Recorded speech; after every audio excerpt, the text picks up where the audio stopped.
Selamat datang di video kali ini. Saya akan membahas perbandingan antara dua perusahaan berbeda dan akan membahas dari sisi inovasi apa yang dilakukan oleh kedua perusahaan tersebut. Video ini saya buat sebagai tugas midterm dari mata kuliah manajemen inovasi. Pada kesempatan kali ini saya menggunakan dua contoh perusahaan. Yang pertama adalah perusahaan global di Amerika Serikat, yaitu Amazon dan Goto di Indonesia. Kedua perusahaan ini memiliki bisnis model yang kurang lebih sama, yaitu dalam platform menyediakan fasilitas platform e-commerce. Kedua perusahaan ini sama-sama bergerak starting sebagai perusahaan e-commerce, kemudian berkembang menyediakan layanan-layanan lainnya seperti digital payments dan advertising.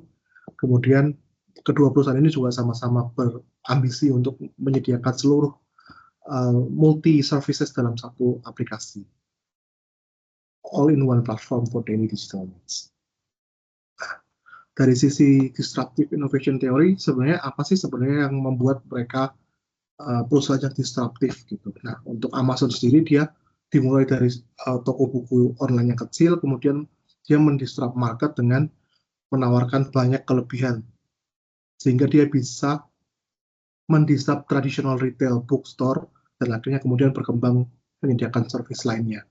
Pun sama dengan Gojek yang awalnya hanya sekedar penyedia layanan taksi online di 2010, kemudian mereka berkembang, berekspansi untuk menyediakan berbagai macam layanan. Nah, layanan Gojek ini pada awalnya lahir untuk mendisrupsi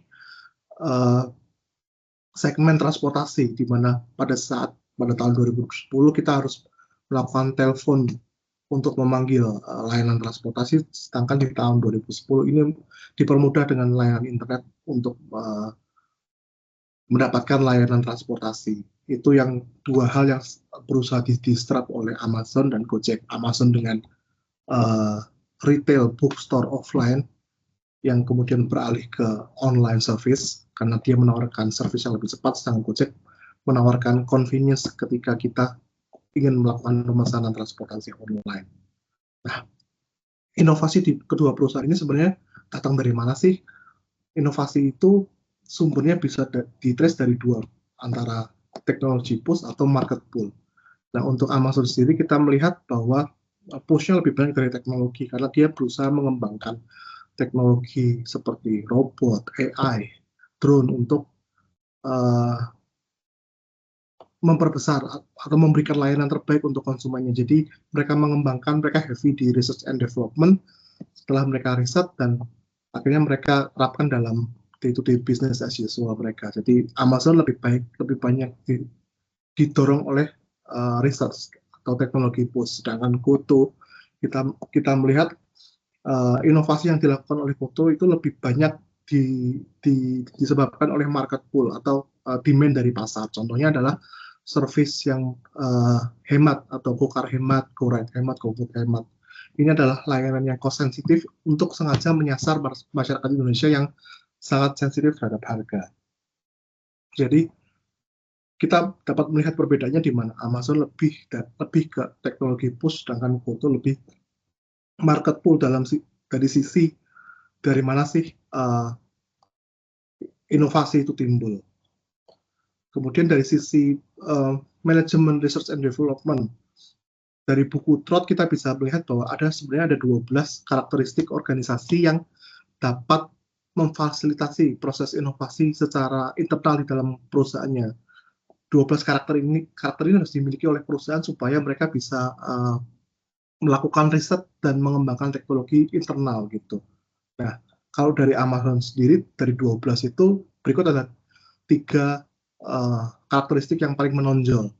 Karena Amazon itu technological push, sehingga dia heavy dalam research and development. Mereka keluarkan cost yang cukup tinggi, kemudian mereka berani mengambil resiko dengan research yang sangat tinggi, kemudian mereka berani apply, terus berani menjadi player pertama di market. Kemudian dengan adanya research tersebut, heavy on research, maka perlu dibutuhkan juga project management yang baik supaya proses research itu dapat berlangsung secara cepat dan agile, gitu. Tidak secara timeline supaya dapat di-manage dengan baik. Kalau dari Goto sendiri, karena dia cenderung market pull, maka dia harus first to react terhadap demand yang ada gitu. Jadi salah satu yang paling menonjol dalam Goto adalah market orientation karena dia market pool sehingga dia harus memahami customer untuk mendrive produk apa inovasi yang dilakukannya gitu. Jadi dia lebih melihat pada kondisi market. Nah, kemudian untuk dari sisi impact-nya sendiri sebenarnya kenapa sih perusahaan harus melakukan inovasi?